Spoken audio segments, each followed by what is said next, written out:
Welcome everybody to the Frito and Willie show.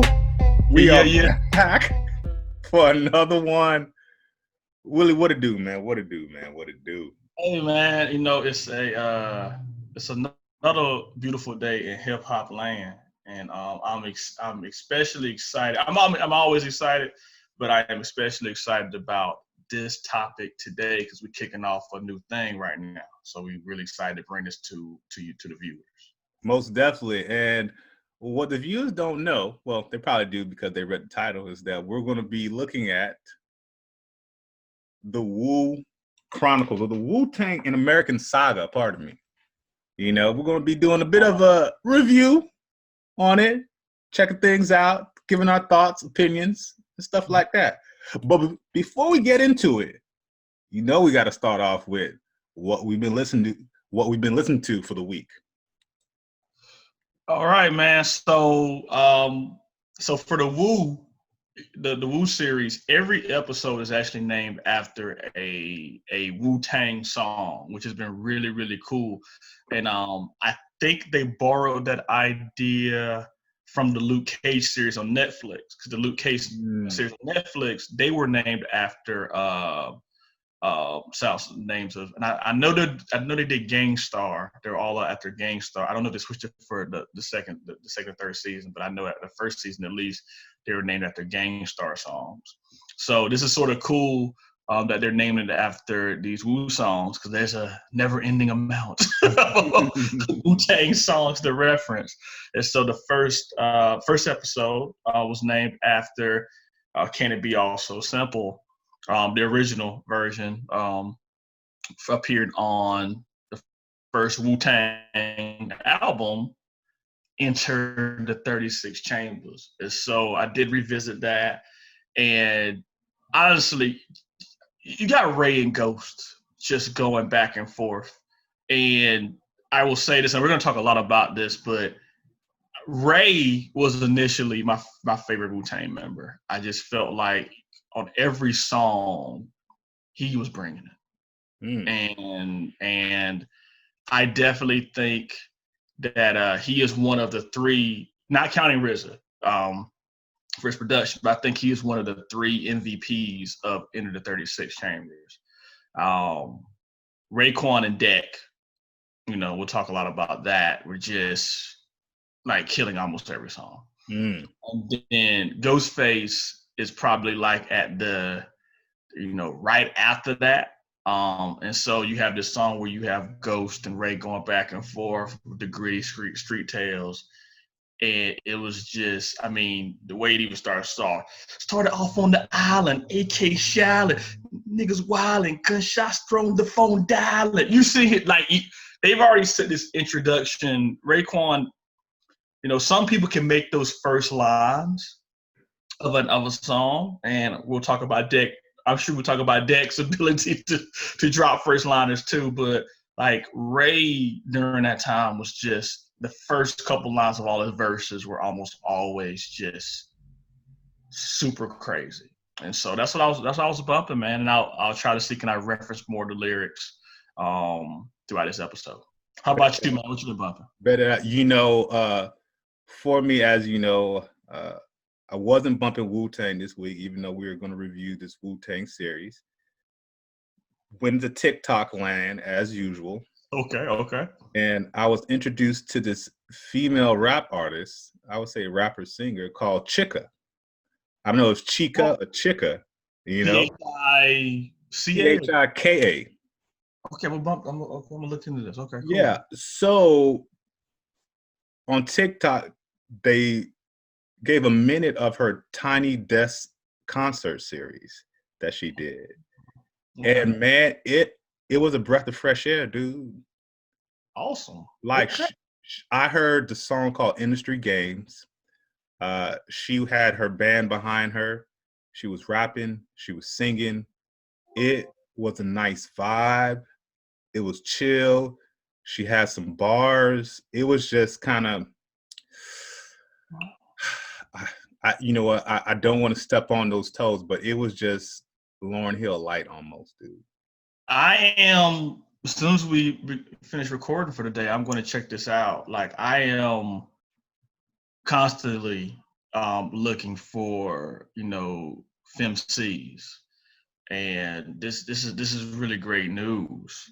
Well, so you say it's sort of that neo soul vibe, or is it what brings the? Cause, I mean, that's a big comparison to make. What brings the Lauryn Hill comparison?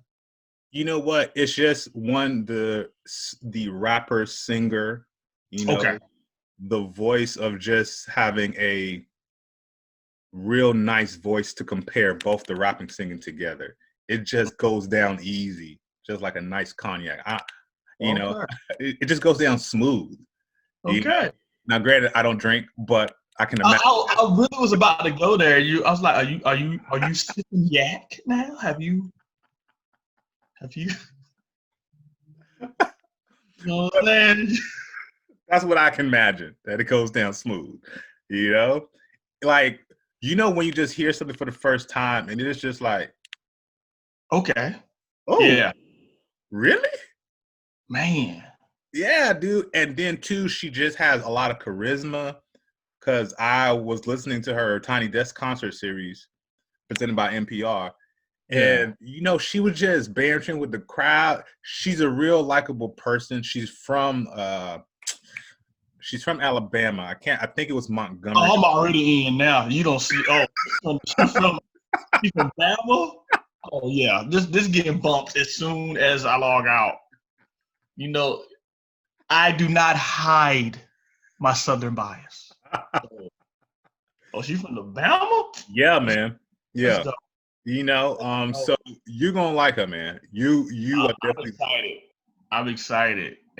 We definitely got to have a FemCs pod. Maybe we can try to pick a few FemCs that are not. This is no diss to Cardi and Meg, because there's some other just incredible FemCs. I mean, everybody talks about Raps. If you're not talking about Rhapsody, you should be talking about Rhapsody. No Name is incredible.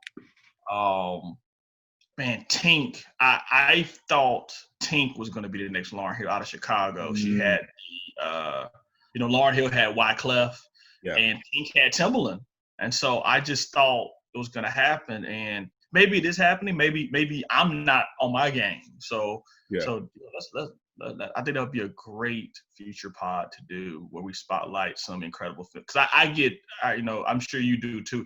I get so irritated. These females not rapping. I'm like, no, we just not listening.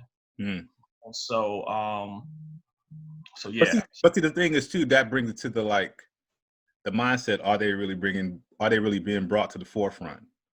I think that goes back to our previous conversation where we grew up with the Queen Latifahs, the MC Lights, the MC Shadis. That came earlier than a little bit than our time, but they were recognized. This is kind of like these were femme MCs that really had a high profile in the rap world. You Miss Melody, even though she didn't have a big spotlight, but I knew of her. He was on Self-Destruction. Right. He was on Self-Destruction. Like that. If you want a song with KRS, you know what I'm saying? You know what I'm saying? And Chuck D. Yeah. You know what I'm saying? And Heavy D. That's a Sonic. Nah, you recognize. That's you true. Recognize. Yeah. That's true. Yeah. So we had a little bit more options that were put to the forefront when we were to the forefront. I think we have as many options as ever because of the internet, streaming services, and all that. But I just, we talked about this. Just the marketing has just so lazy right now that it's just, and this is, like I said, this is no diss because I mean Meg and Cardi just put out a new song / video called WAP. I've heard about it, but I haven't heard it. I've heard there's got congressional discussions about it. Maybe I don't really. It's what it is. Like Nicki did the same thing with Anaconda a couple years ago. Like the formula right now is you make a big song that's either controversial, or for whatever reason, and you're gonna get these crazy streams, and you about to get cake off of it. No album. They're gonna get literally. I bet they get 500 million views. over time. I mean, it was posted Friday, and when I checked YouTube yesterday for the first time watching it, it already had 38 million views yesterday. Oh, wow. In 2 days, so imagine a month of this, like they're, and I get it. I totally understand. Yeah. So don't listen if it's not for your kids. I mean, especially when you figure out what WAP stands for. So, I can only imagine. Hey man, a little quick joke. So they're using the updos. Okay. And updos were big. I'm sure they were big in Miami too, right? Were updos big in Miami? Now, are you talking about updos for the dudes or for the women? For the women. Yes. Okay, because like on the promotional teaser for WAP, both Meg and Cardi have those crazy '90s huge hair. Marge Simpson, when our sisters were wearing these updos. Yeah. And I saw somebody on their timeline post a classic, your auntie in the '90s updo, and WAP stand for worship and prayer. Take your butt to church. So, yeah, too much fun. But cool. We don't exit. So that's what we've been listening to. Chika, thanks for putting that out free, and me going down memory lane with some Wu. Okay, for sure, man. Let's transition to what we're doing. Let's go. Most def, man. So check this out, man. First thoughts, man. First thoughts. I'll be quite honest with you. I did not want to watch this series at first. Wow. Okay, we starting off hard. Okay, go ahead. I'm hot. Yeah, I'm straight off the presses, bro. Okay. So we sort of kind of lived through the Biggie time frame, right? We were old enough to understand, for the most part, what was going on, but it definitely had a strong influence on our life. Big, yeah, huge. So when the movie came out for the Biggie movie, I know where we're going now. And I was just so disappointed in that film. It just didn't live up to my expectation. Again, I only watched it once when it first came out. And so that kind of tainted my thoughts on like these biopics. And so when this Wu came out, I was like, a great artist biopic was already ruined for me. And I just didn't want this to be ruined for me too. So that's kind of like why I was hesitant at first to deep dive into it. That's fair. I think that's fair. When I first saw the ads, I had heard about rumors for years that a Wu-Tang movie. I didn't know about it was a series. I thought a Wu-Tang movie was coming out. Okay. And then I started hearing rumors after that it would be a series. I remember Ray in some interviews saying like, "Yo, you can't capture the full essence, you know what I mean? And cool 2 hours, And so, which I agreed. And so I was like, okay, cool. Then when I saw that the real teaser, and when I saw who was acting in it, when I saw it was the man Ashton who did Moonlight, it's like, oh. And then I saw they got the man Shameik who did Dope, and did The Get Down, criminally underrated hip hop show. I'm so mad it got canceled on Netflix. The Get Down, if you've never watched it, oh my gosh. Oh, you know what? That is the dude, huh? I just that's Shameik from up the street. You know what I mean? Snap. Okay. Yeah, so I knew he'd done hip hop in 2 movies, hip hop-ish in 2 movies before, 2 projects before. So I was excited. Mm-hmm. And then I saw Eric Alexander, who of course played Maxine on Living Single. I saw him one of the ads. I was like, oh, they and I'm sure I'm leaving out somebody else, but when I saw those 3 people, I instantly recognized. I was like, oh, they're not playing around. And all 3 of those people can act. So I let myself get excited, and I was like, let's just try it out. I think from a scale of 1 to 10 excitement, I think I was a cool 7 though. Wow. So I think I said the Pac.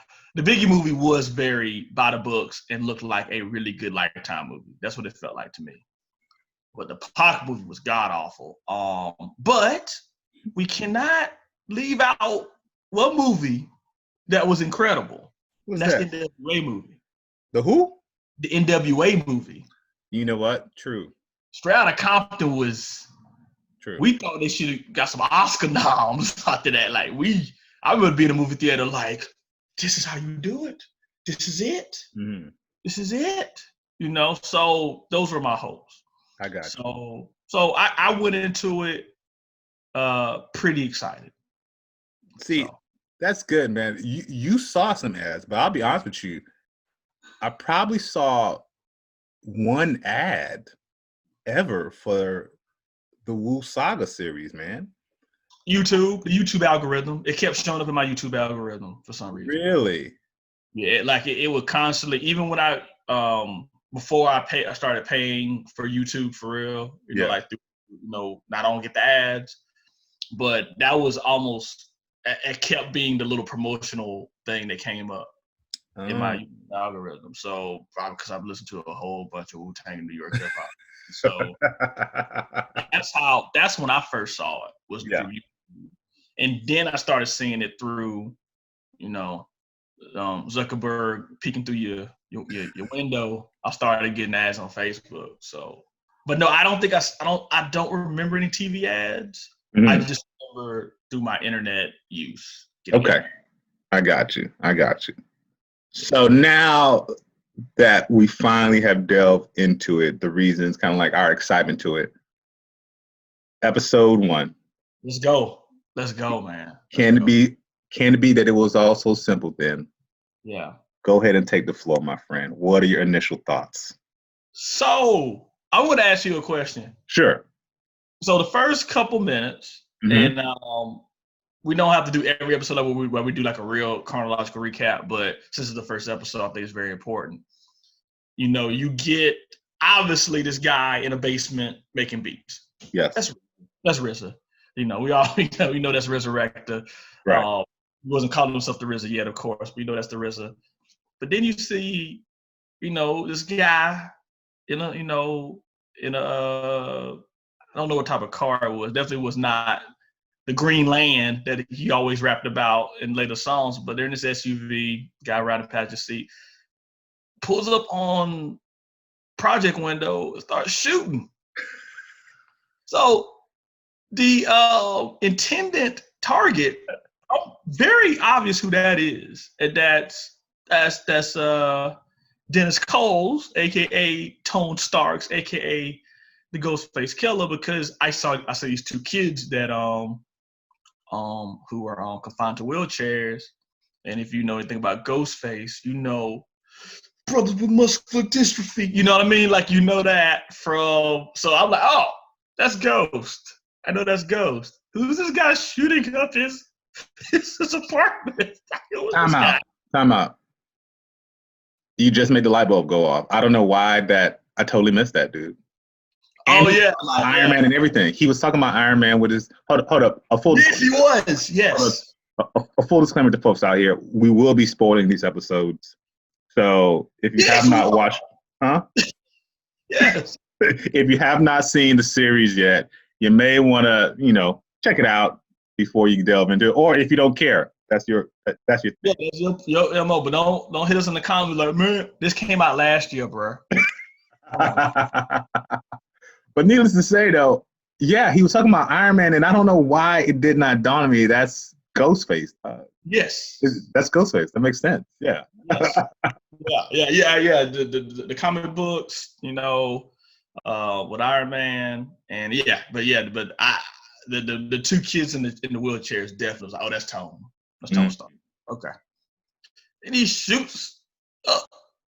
He shoots up the man's apartment. He does. And you start to see the Stapleton versus Park Hill stuff. You see the billboard for Park Hill has Park scratched out. It's called Killer Hill. Yeah. And if you listen to enough Wu-Tang, you hear the Killer Hill and Stapleton references. And so it's like, okay, so Ghost and and Ray are from different hoods, rival hoods even. Yeah. And so, I knew that, but it was interesting that was so important, and that's going to be a big part of this show. So I'll turn it back over to you. So those are my first 5 minute, 10 minute, oh, okay. So we're going here. It took me a while to figure out who was who. Probably episode 2, I had most of them down packed. I was still, so you just hit me up to Ghostface, and that just flew over my head. Initial thoughts. So the first minute, I was like, oh, is this going to give me some Wire vibes? And then quickly was like, nah, it's not.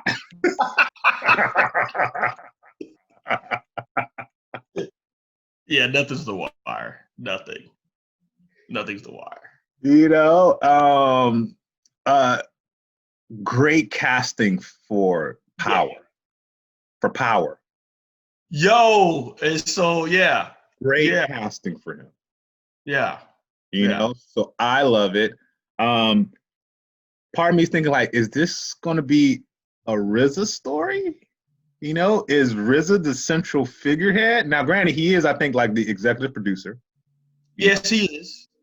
But I think all the other ones are also listed as executive producers too. That's true. But he's definitely the main cat. Right. So I didn't know if this was going to be, if his story was kind of going to be the central point, which, I can understand. You got to have a character, who's the lead character. Yes. Most shows need to do that, to be honest with you. Yeah. It's very hard to be a Game of Thrones where you just have a billion. But even then, you'll watch Game of Thrones and you'll see oh, this is the Tyrion episode. Yes. Sort of feel that way, know. Or, oh, this is definitely the Daenerys episode. Correct. So yeah, I felt the same way. What were your thoughts on that when it started to look like this is the RZA story? What were your initial thoughts, or did you have any? I'm fine with that. I'm okay, this is the RZA story, but I'm still trying to figure things out. How old is RZA? Is he a teenager? Is he a early 20s? Because to be honest with you, Ashton Martin or Ashton, the character he plays, and Ashton Sanders, I really can't see him more than I really can't see him himself as more than 15 years old, to be honest with you. Isn't he? He's older than that, though, right? He's older than that, but I always see him as 15 years old. I can't see him. Because you saw Moonlight? Is it because you saw Moonlight? You know what? I didn't even know he was in Moonlight until I who is this dude? I was like, oh, that's the dude who was in Moonlight. I was like, oh, snap. It's just his face. He just looks super young to me. And I don't think I will ever see him more than 15 years old as a person who is. So he got the Bow Wow stamp. Exactly. Bow Wow, no, I wasn't even trying to make jokes. It's the Bow Wow stamp. Right. I think that people always. I was telling somebody the other day, Bow Wow's 30-something years old. He was like, really? How old do you think he is? It's yo, you right. I still think he's 25. No. I'm not gonna lie. I still see Bow as 17. See, there you go. Yeah. Yeah. That's true.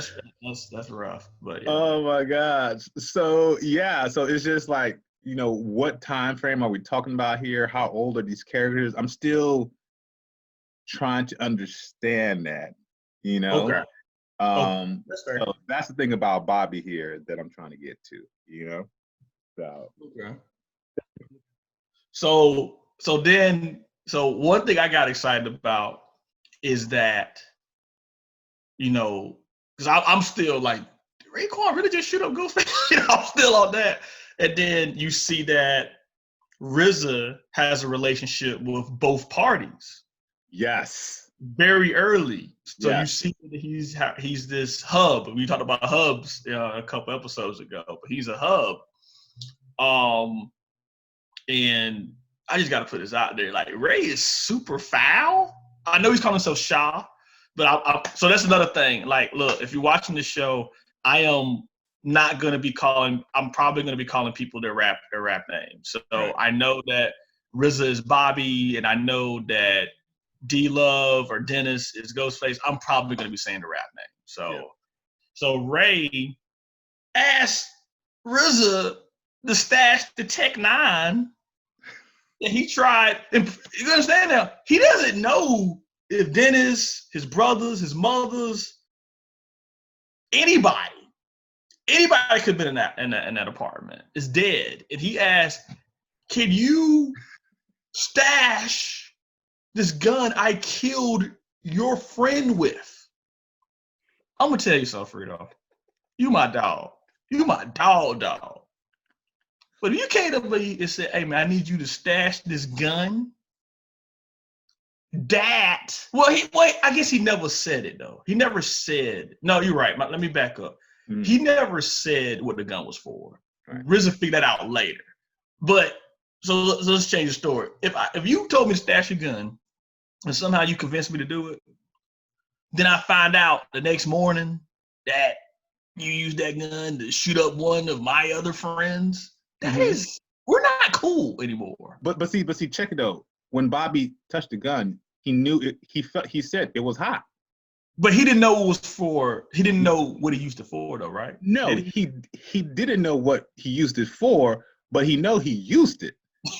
Yeah, you know what I'm saying? My mama's house. You want me to stash it to my mama's house? Right. And then Bobby touched it and put his fingerprints all over it. You're right. I was like, green. I was like, this dude is really green. Like, you are not about this street life. Right. Exactly. The bag for. I couldn't see what it was in the bag. Like, oh, you zip this back up. I don't need to take it out the bag. It was definitely. I hope that was intentional writing to show like just how green he was. But yeah, I was bugging out at that too. But see, that's the thing, and I think you see it later in the episode. Bobby is conflicted between the music world and the drug world and the drug game. And friendships and family. Like he has a lot going on. He does. He does have a lot going on. Oh yeah.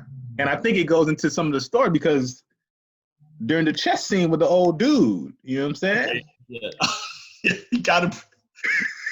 I gotta be real with you, man. Like, if they were like Wu-Tang cliches, like the first couple episodes, I was like, they already doing chess and the old dude? Is that Papa Wu? Is that what is going on? I'm sorry, I'm being super critical here. I loved it. Go ahead, man. Go ahead. Oh, it's fine. I'm down for it. Yeah. Yeah, the old dude was like, yo, whose dream are you living? Are you living your own or are you living someone else's? You know, and that's where you kind of see more of the conflict that's going on with Bobby. Mm-hmm. It's kind of like, dang, what the heck do I do? You know? And I think that's another thing that's going to come out here. It's kind of like Bobby's is like, there's the conventional way of doing things, which in his world is selling dope. Yes. That's the conventional way. Same as if you are in real life, say if you wanted your father's like, hey, I want you to become a doctor or a lawyer, but you're just like, hey, I want to become this music artist. Or I want you to take over the Rib Shack. You know? Exactly. You know, but then Bobby's conflicted between going into the drug game as the conventional way to do things in the hood or play with this music thing that we have no idea where it's going to go. But I love it. And this is in 98. Yes. They're doing this. This is 90, 89, 90, 90, you know, super early. And so you're like, oh, okay. Yeah. So I totally understand it even more then. I think this would have been like 96, 97. I think it'd been like a little bit more of a template to follow. It's still a hard template, but like you're starting to see very early, like you said, that RZA and his whole crew are about to literally change the way business is done in hip hop, and you're starting to see that. Yeah. So one thing that I was really wondering how they're going to do this, because this is something that I don't think enough people talking about. This is a musical in a lot of ways. So this is what I mean by this. So you watch other shows, and I'm trying to think of a good example because I don't really watch a lot of music. Okay, this is out of left field, but you know, BET does a Soul Train show. It's based on the history of Soul Train. And so like every episode there's like they highlight the guest artists that feature on Soul and they sing a song. Yeah. And so I realized that this is sort of what is happening. And, the whole songs aren't getting played. You may only get 8 bars. Right. But they are interweaving these hip hop lyrics, whether it's Shotgun, who is Method Man, rapping or whatever, like you started to see these songs being featured. And so the first hint that very early, and I'm glad they set the tone to let us know it's going to happen, is after Raekwon gives him the gun, Raekwon starts rapping. Yeah. And, I'm like, so the fun thing I've been doing is trying to guess what the Wu-Tang song is based on. And so when Ray starts rapping, I'm like, that's Seventh Chamber.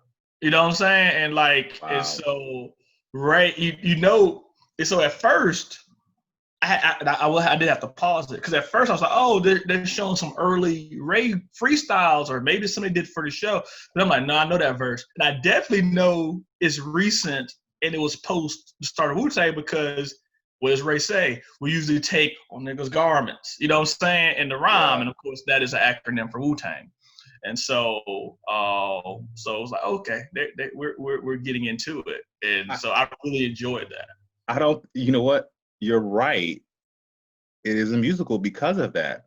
Because yes. I think, doesn't Ghostface, when he's on the corner with Bobby and he's rapping to the dudes in the car, and I thought he was just kind of like singing his raps, but you're right. Now I got to go back and like, what rap was he trying to say there? I don't know if that was one because he references the $2,000 that Bobby wants for because he's like. That's true. Yeah. So I don't know, but I bet there's a bar in there that we can get out. And be like, oh, that came from a Ghost or a Wu song. And so that's been like a fun, like hidden Easter egg type of thing. That I'm enjoying even the first episode in, like, oh, this is gonna be that show where I'm geeking the heck out trying to figure out what rap lyrics these are from. What songs these rap lyrics are from. They are leaving these Easter eggs for us. So because as we'll see in future episodes, they continue that theme. The first episode has crazy, crazy Easter eggs. I mean, like, yo, did you catch what Ray said? It's just a hobby I picked up in the lobby. That's from Red Bull off the W album. Like, you know what I'm saying? Like, I'm like this. I'm geeking out. I'm totally geeking out right now. Like, wow, they really doing this. This is such nerdy. And so I think like 30 minutes, and I'm like, this is gonna be a good show. It's gonna be a good show. Yeah, like actors, they made putting rap into it without it sounding like no diss because I love Hamilton. Without it sounding like Hamilton, or something that's like super theatrical with it. It's natural, of course. Yes, of course. Ray is if Riz is making a beat, he's gonna be like, let me jump on it. So it makes sense instead of them trying to just put. They're talking in regular conversation, then someone just starts rapping. You know what I mean? Like, so incredible job of the writers of figuring a way to do that. Because musicals are always weird to me. Like, unless you know what I mean? Like, unless it's a Disney movie, it's like, why are you singing right now, cuz? That's the same what I feel because it's kind of like dialogue, and then break out in song and dance and stuff like that. It's just kind of like. You're like, wait a minute. What's happening? Can you imagine Sid Cinnamon? Somebody start. This is weird. That's real though, man. That's real. It's a musical. It's a musical. Like, Now, I will say this, man. The two, because basically Ghost and Ray, Shy, and I forgot other dude's name. The two, I guess. Love. Is you talking about Ghost's real name on the show? Yeah. And Ghost's real name on the show, D-Love. Dennis, D-Love, yeah. So Dennis and Shy, I don't like their characters too much. I do not. You like as of right okay? now. You see like the characters because they're grind. You don't like you don't like what they represent, or you don't like the acting. What do you mean by you like the character? Um, and I hate to be. No, dude, It, we here. it's just that this over trying to be hard, screw face. Yeah, it Hard, is. son. It is. Hard. It is super screwface. Like, chill a little bit. And I don't know if it's because they're trying to play the hothead characters, which they can be, you know, but you know, it's kind of like, chill a little bit. You know what I mean? So I don't want to compare it to The Wire because Go ahead. No, I think that's a fair. As long as we're not comparing it to the Power TV show, I think we're fine. So like, yeah. Wire, the genius of it was that it was able to portray a realness of people in real, like just make these people seem real, like they're humanized. Yes, exactly. But and even they had hotheads, but it was a believable hothead. Yeah.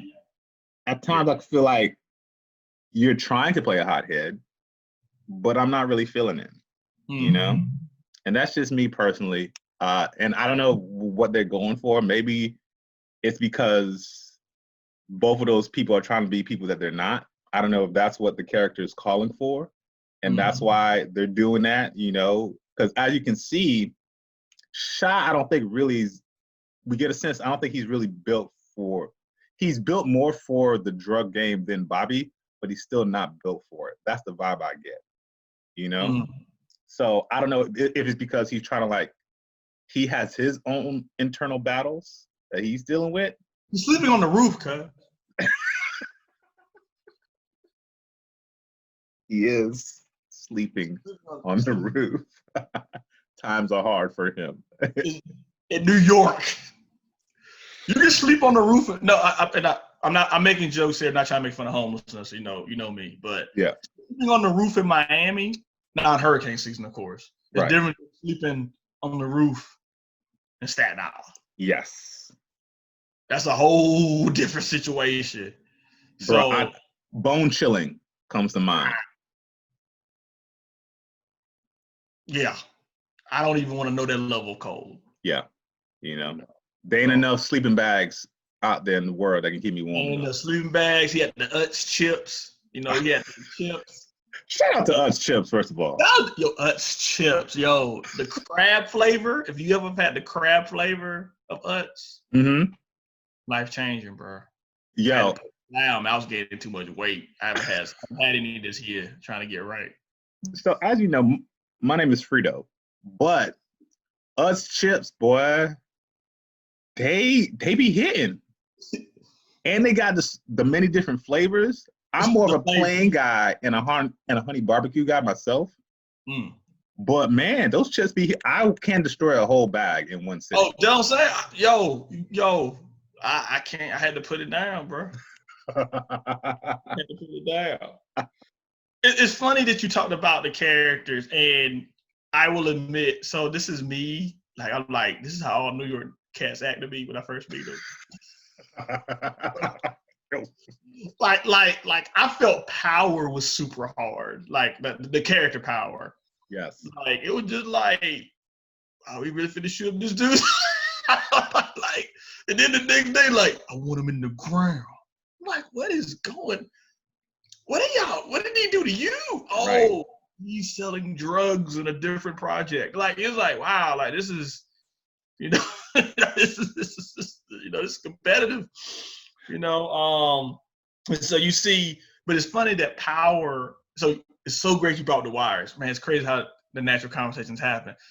When Power called, when Sha or Raekwon is like, yo, they're gonna retaliate, and Power goes, nah, that's not Devon's style. He wants to be suit and tie. It was like this interesting, like, is this if you haven't watched The Wire, you're not gonna get this, but is this an Avon versus Stringer conversation here? But the funny thing is that Devon is not Stringer at all. It's funny that Power sees him that way. Yeah. But he's not. You know what I'm saying? Like he may be flashy and he had this incredible windbreaker jacket in the Chinese restaurant. But I don't. It looked like it was Polo. Maybe it was Tommy Hill, but it definitely was the red, white, and blue. So it was really cool. Oh, which brings us to a character we have not mentioned yet at all, who I think was incredibly cast. Okay. And that's Asan Unique, aka Old Dirty Bastard. You see differently. Let's go. Again, I see what they're trying to do here. I see it. He hasn't grabbed my attention yet. As kind of like, interesting. I think he's got the look down. I think he is doing what we think Dirty should be acting like. At the age of, maybe he's 18, 19, I don't know. Exactly. But he's kind of annoying right now, and maybe Old Dirty was annoying. He's definitely annoying. And I definitely could see, it's funny, I like the fact they bring up that, which is true, is that Dirty and RZA are cousins. Because you almost feel like if they weren't related, it's like, I can't trust this cat. Everybody's got that cousin, that neighbor, that classmate. It's just like, he wild, man. Be part of the family. And so I liked, because I know that they were considering bringing in Young Dirty Bastard during the cat. I'm 99% sure that he tried out for the role. He didn't get it. Okay. And so I know there's conversation like, oh man, who gonna do Dirty better than YDB? Because I've seen YDB actually perform with the Wu-Tang on tour. Yes. And to take, which I think is super cool. And he does a good job.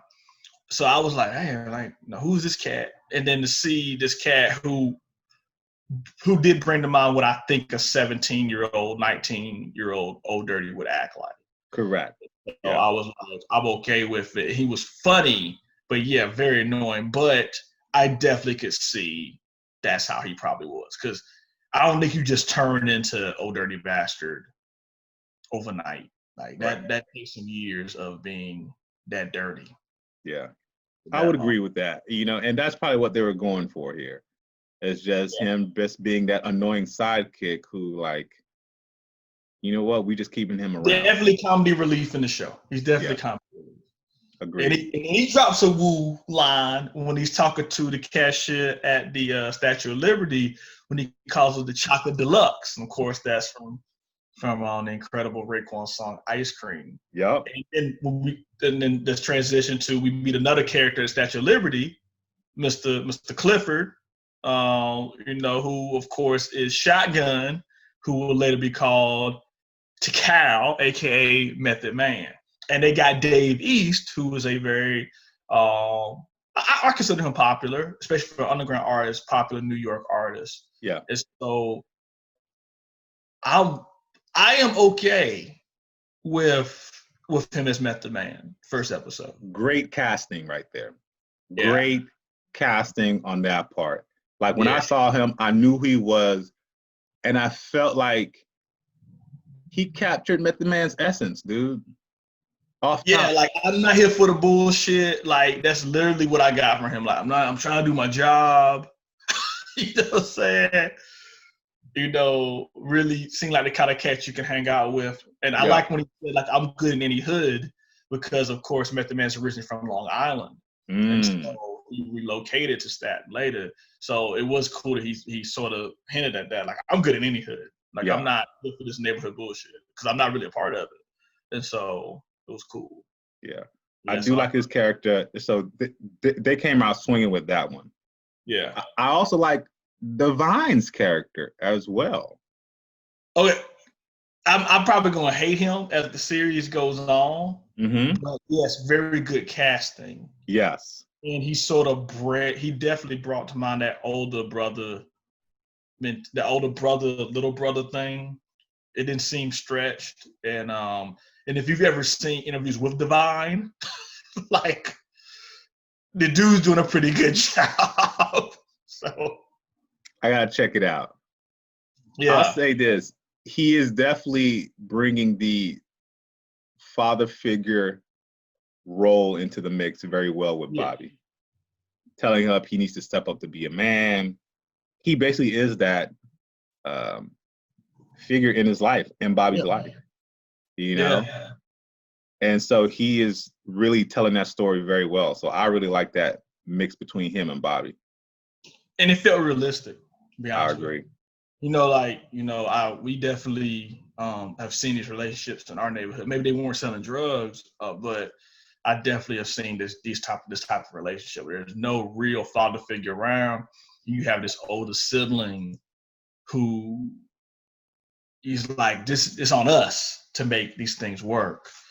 Um, you know, it's just a very interesting paradigm that's being shown because in a lot of these shows and movies, you have the mother who either a trying to act like she doesn't know what's going on, or you have the mother who doesn't know what's going on and she's upset. Like this is a show where the mother, who's a good person, it seems like a lot of times, and we do go back to The Wire with Naaman's mom. A lot of times when you have a mother who understands what's going on, she's like villainous. Yeah. Like Bobby and Devine's mom is definitely not a villain here.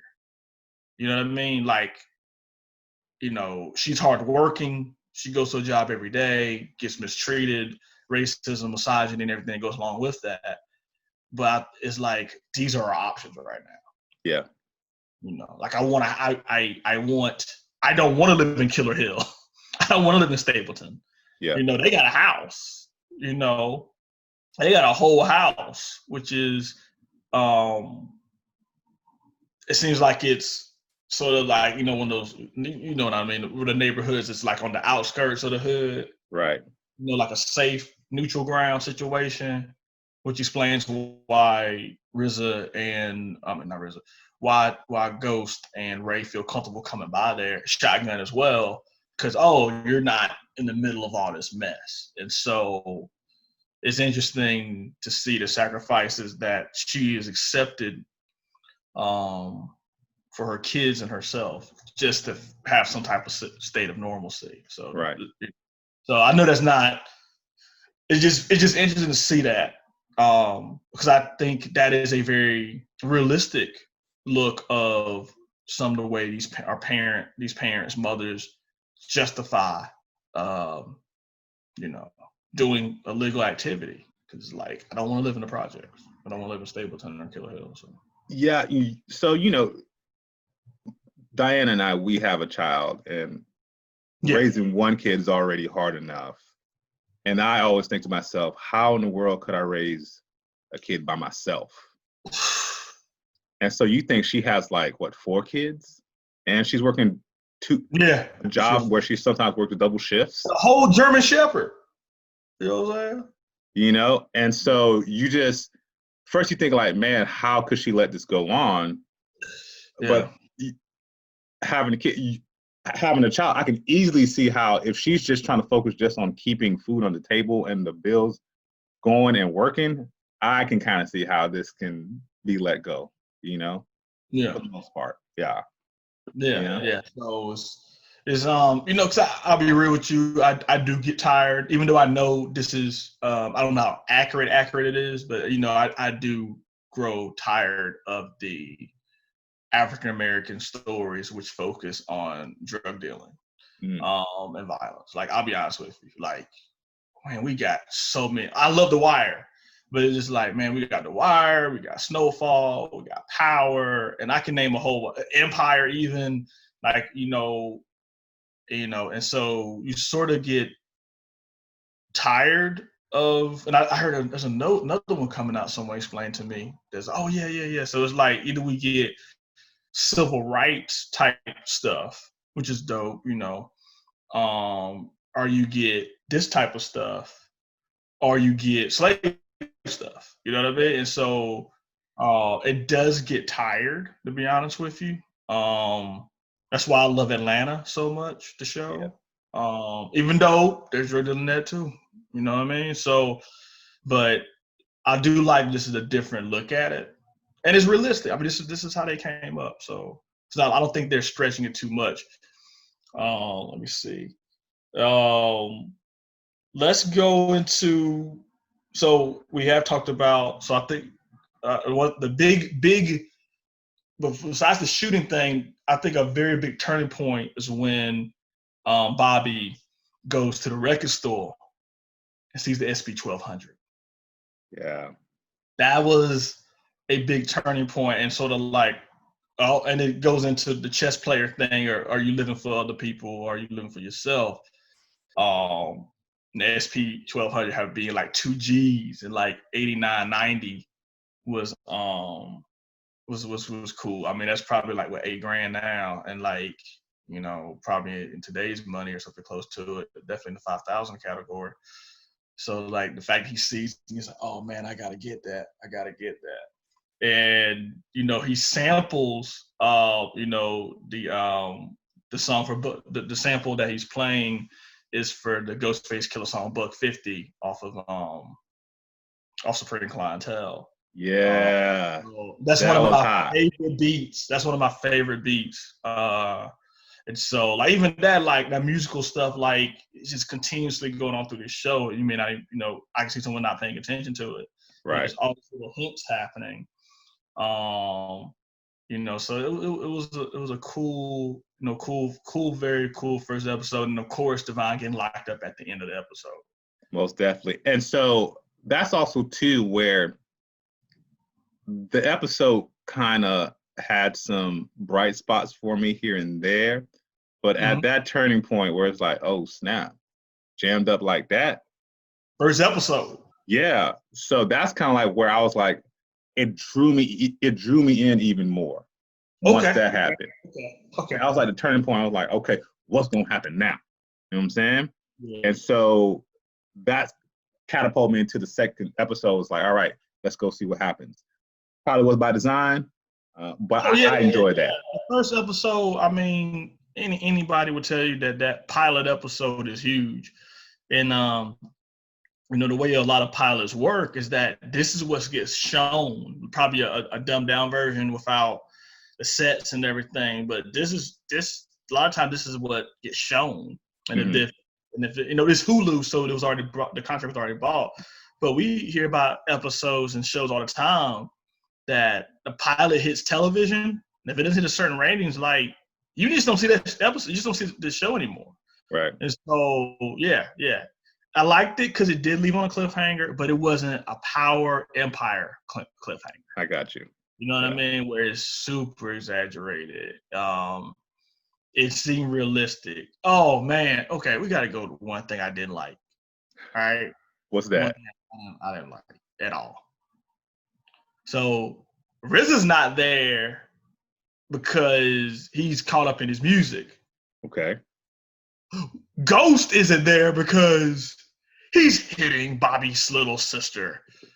I did not need this plot arc at all. At all. I'll be honest with you. I was just like, I thought in my head, I thought Bobby's sister is in high school. You know, they do a very good job of not letting you know how old she is. And so, I mean, this is realistic. Yeah. This is very realistic. We can talk about ODB on the Old Dirty album, literally making a whole song about him going to a high school classroom, hitting on a girl. Like, you know, LL had a song about it too. Pimp C from UGK had a song about it too. Biggie was wilding on some songs. Biggie. Wilding on some songs. Like songs you listen to now you like, because I was in high school when it came out. Mm-hmm. It didn't resonate enough with me. Yep. Oh yeah, but now I was like a darn near 40-year-old man.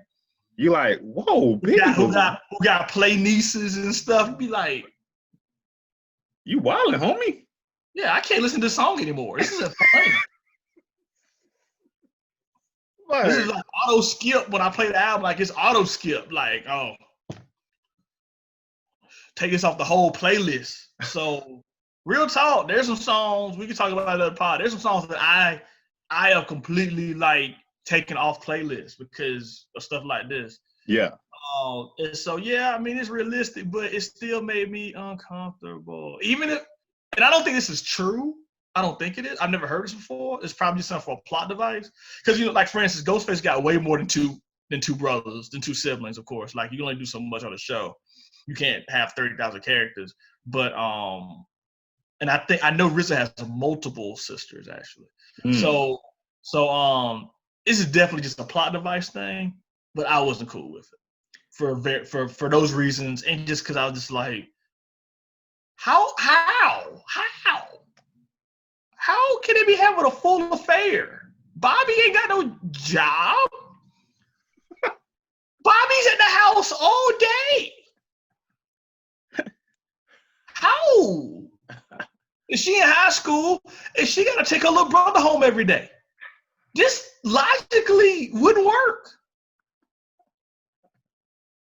Detective Willie on the case. No, I'm sorry, man. I'm too old. I'm old, bro. I'm just thinking how this would work. Like if one of my homies is like, you ain't gonna believe this. I'll be like, how? You know what I'm saying? Oh my gosh. No, but yeah, I will give that a big X. And of course, we'll talk about this more in other episodes if we want to. But I will admit that was a big, like, pause the TV. Like, come on, bro. I do think they could have conveyed that story without getting into the details like that. Yeah, I don't, because it's not on this app. Yeah, it is on this app. It is on this app where they show them in the bit. Like, I'll keep it real with you. It made me super uncomfortable because I know she's in high school. Yeah. It made me very uncomfortable. I felt like they could have done the whole them walk in the bedroom, close the door thing. That's what I'm saying. Like, they went really into it. And I'm just like, in my head, I was like, isn't she in high school? Because he's definitely not in high school. Yeah. Definitely. And so here's the thing why they didn't have to go into the details like they did. Like, he was hitting her. Like, they really should have seen. It definitely went from the show being maybe PG-13, maybe, to it automatically turning into a rated R episode. But here's the thing, like, the hardcoreness of that scene, I don't feel the series has that type of vibe.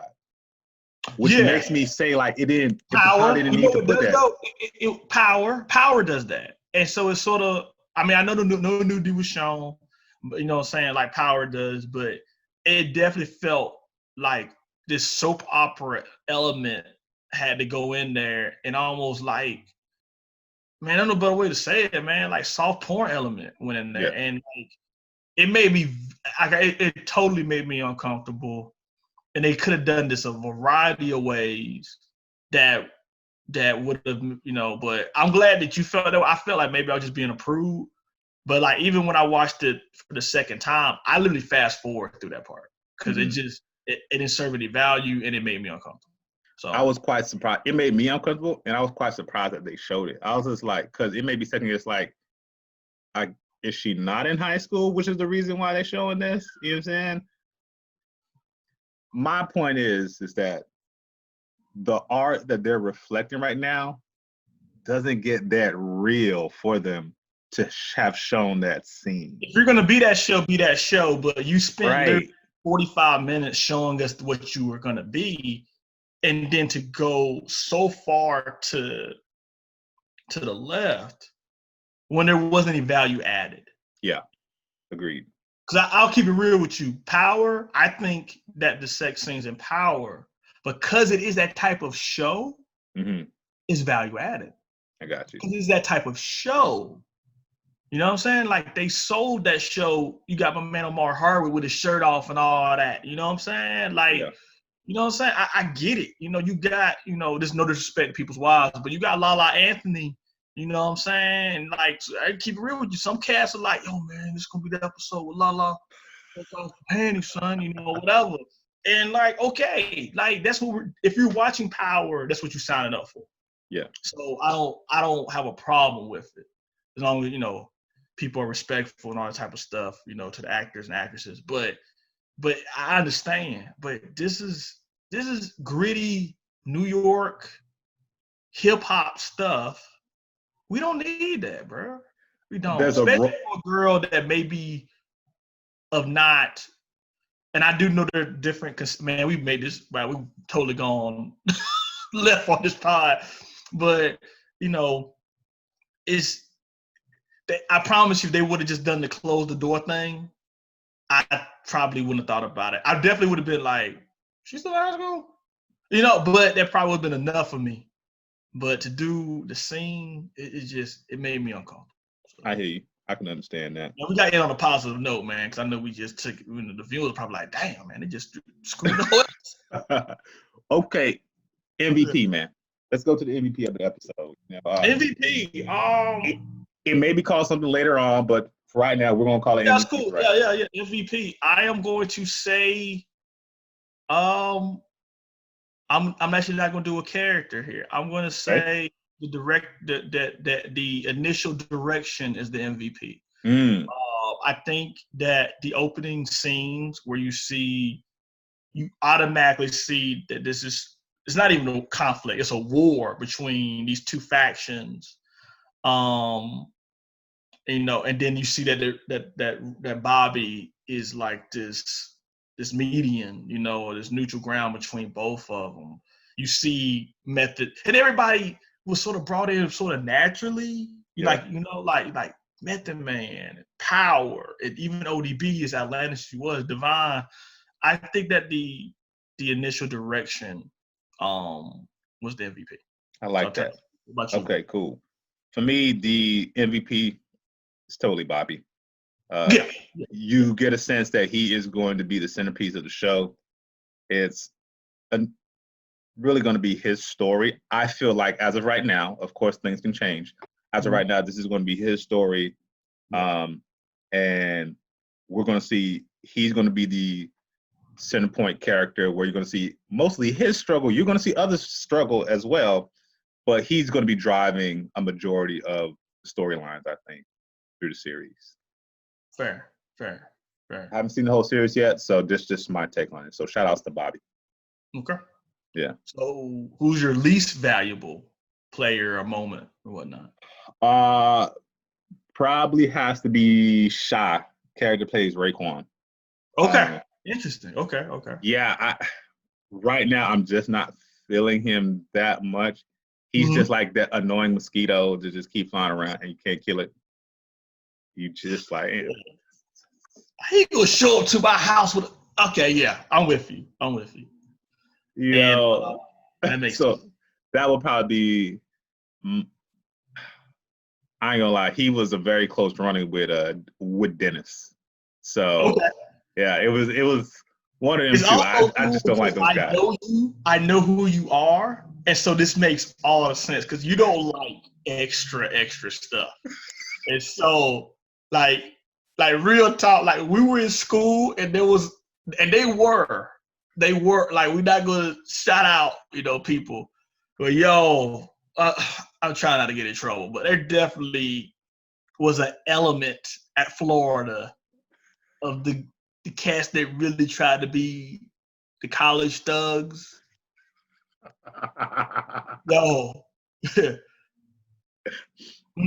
I separated myself from those type of cats day one, and if I saw you start to get to that point, yeah, man, I'm not hanging out with you no more. So this makes sense, especially for you, because you would be like, yeah, I'm not doing that. I'm not going there. Who's gonna be there? What entity is throwing this party? Yeah, man, I'm good. I'm gonna be at Gator Nights. I'll see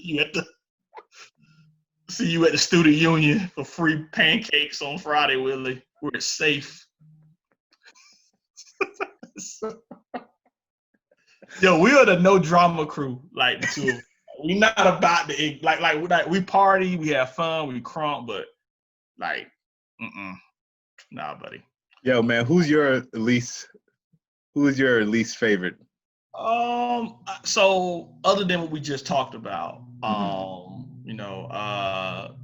the least man, like I'm I'm trying to say something what we just said, but I'm gonna share your thoughts here. Ray a dirty dude. Like, how you gonna do that, son? How you gonna? Yo, I had a flashback too when he was like, "Oh no, I don't think this happens in this episode. Never mind. We'll talk about it next episode." Okay. But yeah. I just thought that was just the shadiest. Like, we can't be friends after that. So I hear you. Yeah. But I'm excited. I am excited. One episode in. Most def, yo. Great show. Appreciate everyone for listening. Thank you very much. Please tune in again to us on Anchor, Spotify, iTunes, all that, YouTube. Check us out on all social media sites. Share, like, comment, all that good stuff. We appreciate you guys listening. Thank you and peace. We out.